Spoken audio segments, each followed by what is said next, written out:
As of now, for most companies, there is no method of securing this information. The way information is secured is that the companies get legal documents and non-disclosure agreements signed from the vendors.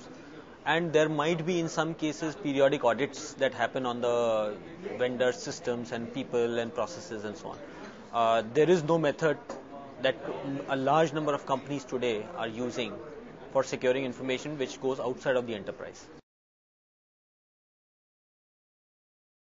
The challenge is that the legal frameworks and non-disclosure agreements are largely unimplementable. Not because the vendors or the external entity has a bad intention always, but because they themselves don't have systems to monitor and control this information. Right?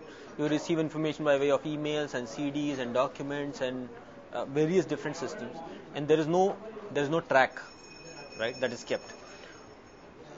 The challenge then becomes that as enterprises share information with vendors and auditors and lawyers and so on, the security of this information now becomes dependent on the security processes and controls that are implemented at the vendors end, at the other enterprises end, which might not be similar or of the same level as the enterprise's security policies, right?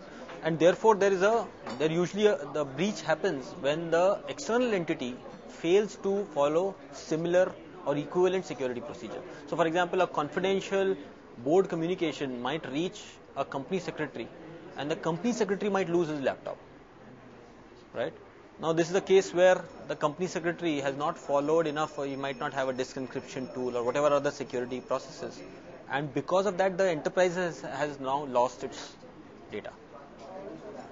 Right. So that's the biggest challenge that we see. Uniformity of information security and compliance processes across the value chain.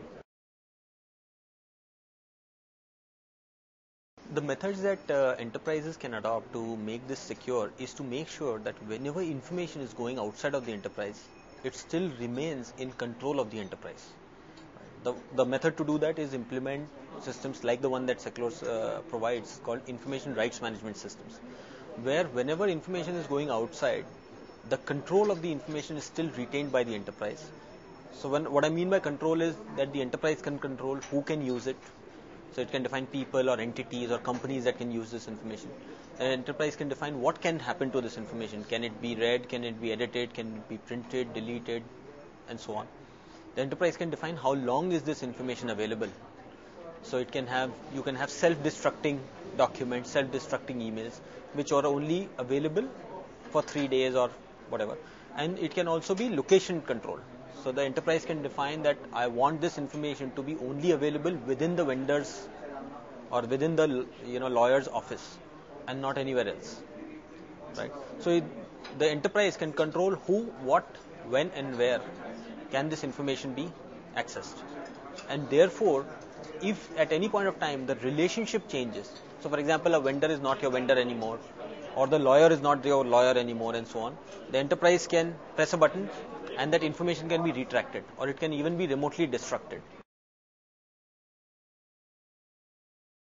In terms of information security, one of the biggest trends that I see is uniformization of the identity infrastructure. Right. So today you have many different methods of establishing identity. Right. So, for example, when you enter your office, you have a swipe card. Right. When you log into your computer, you have a login name and password.